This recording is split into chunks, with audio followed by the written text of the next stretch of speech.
Hello everyone, अब हम polarisation of dielectric पढ़ेंगे।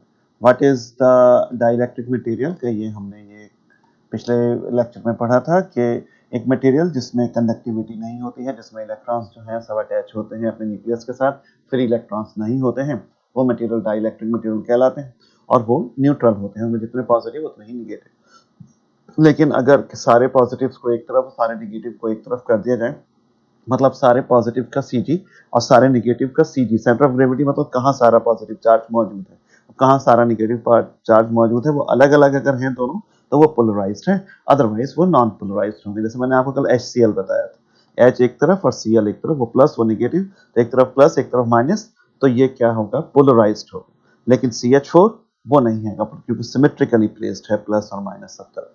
सोचिएगा, तो पोलराइज्ड में ही क्या होता है कि ये डाइपोल मोमेंट आ जाता है, एक तरफ प्लस एक तरफ माइनस होते हैं तो डाइपोल मोमेंट आ जाता है। तो कहता है डाइलेक्ट्रिक जो चाहे पोलर हो चाहे नॉन पोलर हो, वो डाइलेक्ट्रिक मोमेंट हासिल कर लेगा बाय इंडक्शन। मतलब अब आपको कल बताया गया था कि नॉन पोलर में डाइपोल मोमेंट नहीं होता है, वो घूमेंगे नहीं, लेकिन जब उसको आप किसी इलेक्ट्रिक फील्ड में रख देंगे तो उसका भी प्लस माइनस अलग अलग हो जाएंगे और वो भी डाइपोल मूवमेंट जो है उसके अंदर आ जाता है।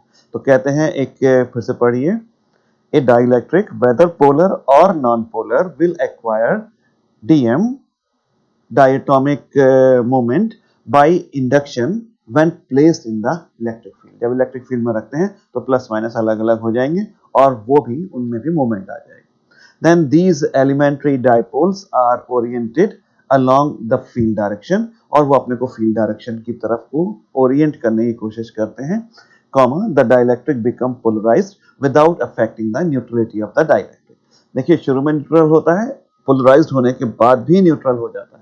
कहने का मतलब क्या है, पोलराइज बाद में भी न्यूट्रल रहता है कि जितना प्लस और माइनस उसमें पहले था उतना ही बाद में रहेगा। कुल मिला के अगर 2 कूलम पॉजिटिव था तो उतना ही निगेटिव, वो चाहे एक साथ हो चाहे अलग अलग, है तो न्यूट्रली, लेकिन अलग अलग होने से उसमें डाइपोल मोमेंट बन जाता है। और अपने को अलाइन करने की कोशिश करते हैं, जैसे ये H और ये Cl बनाना बड़ा मुश्किल है इसमें, ये प्लस और ये माइनस।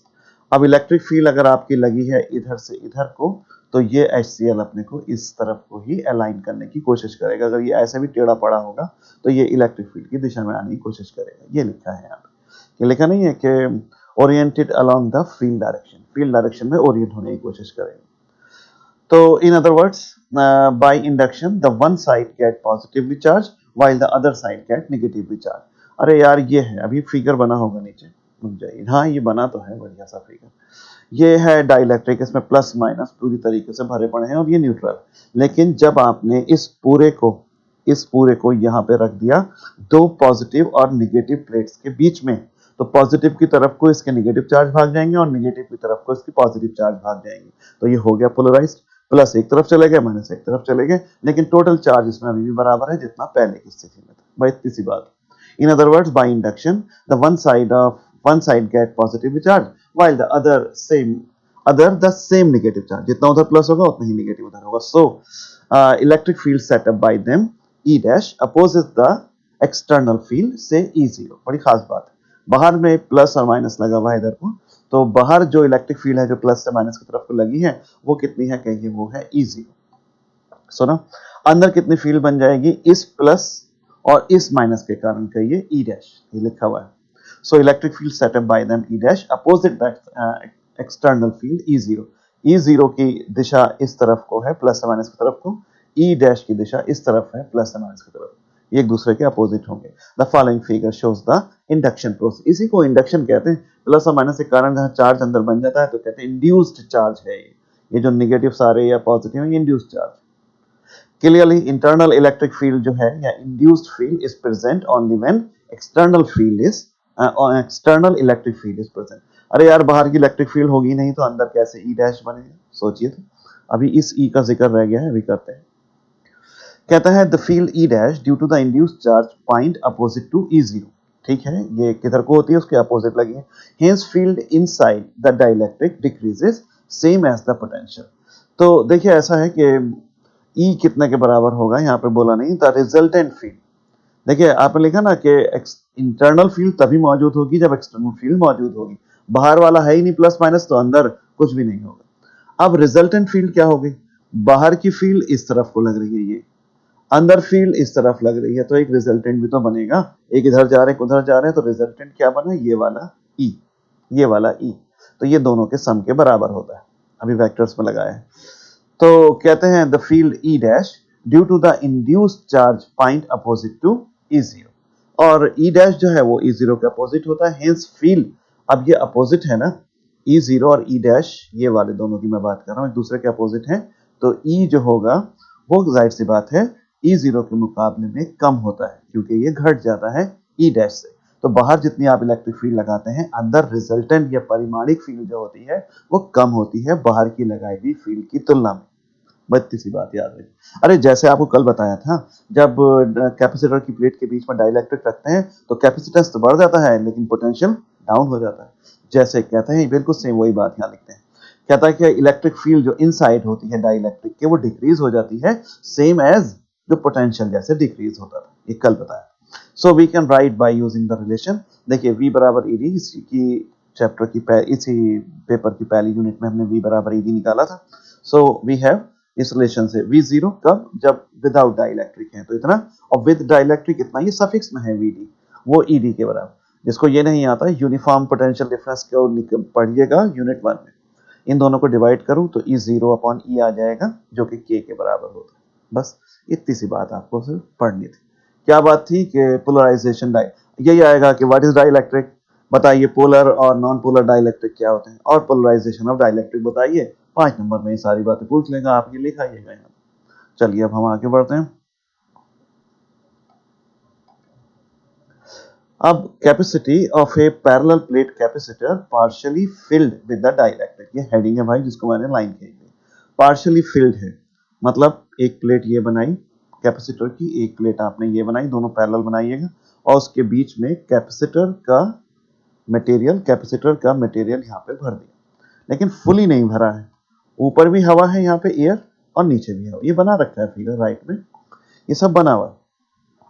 ऊपर प्लेट पे पॉजिटिव क्यू चार्ज दे रखा है, नीचे माइनस क्यू चार्ज दे रखा है, और डाइलेक्ट्रिक की जो लेंथ है वो आपकी टी होगी ये, और टोटल कैपेसिटर की प्लेट्स के बीच की जो दूरी है वो टी है। तो हवा जो है वो टी माइनस, वो डी माइनस टी में भरी भाई, टोटल दोनों प्लेट्स के बीच की दूरी डी, कैपेसिटर की जो दूरी है मोटाई है वो है टी, तो बीच में जगह कितनी रह गई? D minus T. कहता है figure shows a capacitor partially मतलब आंशिक रूप से filled with A dielectric material of thickness T, अगर Q is the charge on each plate of area A, ये जो कैपेसिटर की प्लेट्स हैं इनके एरिया ए है, ऊपर भी प्लेट है नीचे भी plate. The value of the electric field E zero due to the charge Q in free space between the plate and the dielectric material is given by the Gauss's law. Gauss's law से electric field निकाल लेंगे free space में कितना है, तो electric flux कितना होता है? 1/ε total charge inside the Gaussian surface. आप यहाँ पे जो ये मैंने रेड कलर से डॉट डॉट डॉट डॉट ये सब बना दिया है, जिस पर मैं एरो भी लगा के खींच दिया है, और ये लिखा भी है, ये क्या है? Gaussian surface. गॉसियन सरफेस के अंदर चार्ज कितना है? जितना प्लेट पे चार्ज है वो कितना है? Plus Q. याद रखिएगा प्लस क्यू। तो is the charge on the plate, ये लिखा हुआ है, चार्ज क्यू जो है वो फ्री स्पेस में, प्लेट के ऊपर चार्ज, तो इनसाइड द गॉसियन सरफेस वो क्यू हो गया। E zero dot D S, ये ई जीरो क्या है? ये इलेक्ट्रिक फील्ड है, कहाँ पे? खाली स्थान पे। तो E zero dot D S था, लेकिन अब देखिए गॉसेस का लॉ पढ़ चुके हैं, जिन्होंने नहीं पढ़ा है यूनिट 1 को रिवाइज करिएगा पहले। तो ये क्या हो जाएगा? E डॉट डी एस है, तो जैसे A डॉट बी होता है ए बी कॉस थीटा, तो E zero D S into cos zero, क्योंकि E जीरो की दिशा प्लेट के परपेंडिकुलर है, और ds प्लेट के एरिया जो कि नॉर्मल के साथ होता है वो भी प्लेट के परपेंडिकुलर है, तो दोनों की दिशा एक ही है, इसलिए इनके बीच का जो कॉस है वो जीरो है, वो यहाँ नहीं दिखाया गया है। ये वेक्टर लगे हैं ऊपर, और नीचे आते आते वेक्टर हटा दिए गए हैं, ये खाली E zero into d s हो गया है, क्योंकि vector A dot vector B A B mod A, तो E जीरो का मैग्नीट्यूड वेक्टर E जीरो का E जीरो, ds का मैग्नीट्यूड ds, और बीच का एंगल cos जीरो। खैर अब ds क्या हो गया? पूरा एरिया प्लेट का, वो कितने के बराबर होगा? कि ये वो कैपिटल A के बराबर होगा, क्योंकि प्लेट का एरिया आपने A माना है। यहाँ डिफाइन नहीं करा, आप कॉमा लगा के लिख देना साइन ऑफ इंटीग्रेशन, और ds is equal to capital A, और कॉमा लगा के लिख देंगे एरिया ऑफ द प्लेट। तो इस प्रकार आप ई जीरो निकाल लेंगे Q upon epsilon zero, epsilon और ए, बस इतनी सी बात। आल्सो अब इलेक्ट्रिक फील्ड आई है इनसाइड द डाइलेक्ट्रिक, वो तो कैपिटल ई होगा, वो कितने के बराबर होगा, कल के भी आपने लेक्चर में पढ़ा था, ई जीरो अपॉन के, अरे यार के टाइम्स कम हो जाता है वो, तो बस ई जीरो को आप के से डिवाइड, ई जीरो की यहाँ वैल्यू रख दीजिए ये वाली क्यू अपॉन एप्सिलॉन, तो इतने के बराबर हो जाए, के जहाँ पे क्या है dielectric constant. Here E zero is the value of the electric field in free space without dielectric which is D minus T, मतलब फ्री स्पेस के अंदर जो इलेक्ट्रिक फील्ड है वो कितना है, वो ई जीरो, वो जगह कितनी है डी माइनस टी, और ई क्या है, value of the electric field है इनसाइड द डाइलेक्ट्रिक, जिसकी चौड़ाई कितनी है, थिकनेस टी है, जब तो दोनों मिलकर डी माइनस टी और टी टोटल डी बना देंगे। और आपने ई की ई जीरो की वैल्यू भी पता है हवा में, और ये ई किसके अंदर है डाइलेक्ट्रिक में, दोनों की वैल्यू पता है। अब आपका पोटेंशियल डिफरेंस लिखने की बारी आ गई। पोटेंशियल डिफरेंस कितने के बराबर, अरे वर्क डन होता था यार एफ डॉट डी एक्स से निकालते थे, कहिए वो E zero into D L हो जाएगा, E zero dot D L, ये फ्री स्पेस के लिए, और ये थिकनेस टी के लिए। देखिए फॉर्मूला तो एक ही है, ई डॉट डी एल के E zero dot D L, और ये फ्री स्पेस जो है उसकी दूरी कितनी है, कहिए डी माइनस टी है, और ये कितना है, जिसकी थिकनेस टी है। फॉर फ्री स्पेस ये जो भी लिखा है आप यहाँ लिखेंगे डी माइनस टी, अरे यार ऊपर अभी तो बताया फ्री स्पेस की जगह डी माइनस टी हवा में, और जहाँ पे प्लेट आ गई है डाइलेक्ट्रिक, उसकी थिकनेस कितनी है टी, फॉर थिकनेस टी, तो बस minus E zero D L और ई डी एल, क्योंकि ई जीरो और आगे की जो हम डी एल बढ़ेंगे वो सेम दिशा है, दोनों की डायरेक्शन एक ही है, तो ये वेक्टर का निशान हट जाएगा, साथ में कॉस जीरो आएगा, डॉट प्रोडक्ट खत्म हो जाएगा। अब ये क्या रह गया, ई जीरो तो कांस्टेंट है, बाहर निकालिए, ई भी बाहर निकालिए, डीएल का इंटीग्रेशन टोटल लेंथ पे, वो हवा के जो स्पेस है वो डी माइनस टी है, और जो कैपेसिटर का स्पेस है वो कितना है टी, तो ये E zero D minus T, और ये ई टी, माइनस तो लगा ही है, फार्मूले में नेगेटिव आता है। बस अब क्या करना है, इस ई जीरो की और ई की वैल्यू, जो आपने यहाँ ई निकाल रखा है और ये ई जीरो निकाल रखा है, ये ई निकाल रखा है, ये आप यहाँ पे सब्स्टिट्यूट कर दें, ये आपने सब्स्टिट्यूट करा, क्यू अपॉन एप्सिलॉन जीरो एक कॉमन लीजिए, माइनस अंदर जाएगा, वो इतना रह जाएगा। So capacity C of the capacitor कितने के बराबर होता है, सी बराबर क्यू अपॉन वी, तो क्यू ऊपर और नीचे ये जो वी निकाला है सब्स्टिट्यूट कर दीजिए, और जो भी आएगा वही सी कैपेसिटेंस आ गई, पार्शियली फिल्ड कैपेसिटर। अब इसका अगला होता है कंप्लीटली फिल्ड डाइलेक्ट्रिक, लेकिन कंप्लीटली फील्ड से पहले डाइलेक्ट्रिक और एक गॉसेस लॉ करके हेडिंग डालते हैं, ये सारा अगले आर्टिकल की तैयारी होती है। तो इसमें क्या होता है, कहता है here we apply the Gauss's law to parallel plate capacitor पे, हम गॉसेस का लॉ जो है वो अप्लाई करेंगे filled with the dielectric constant के, और प्लेट के अंदर डाइलेक्ट्रिक भरा हुआ है, कांस्टेंट के है। पहले खाली देखिए, खाली से मतलब देखिए फिगर 1 शोज ए पैरेलल, शोज है ये पैरेलल का निशान है, प्लेट कैपेसिटर विदाउट डाइलेक्ट्रिक, दोनों प्लेट्स के बीच में, मतलब खाली से मतलब मेरा ये था कि कोई डाइलेक्ट्रिक नहीं।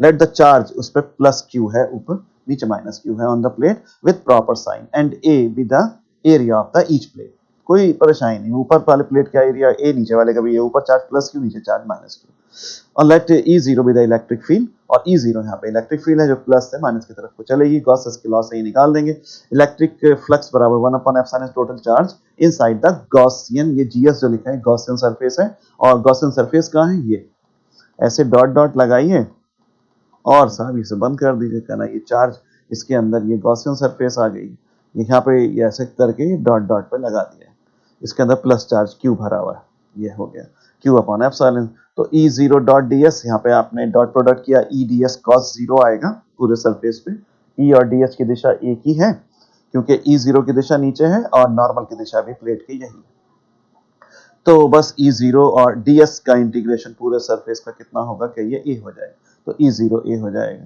तो बस ये कितने के बराबर होगा, E zero is equal to होगा Q upon epsilon zero into A, ये माइनस माइनस नहीं है भाई, कुछ नहीं है, चार्ज तो पॉजिटिव क्यू था।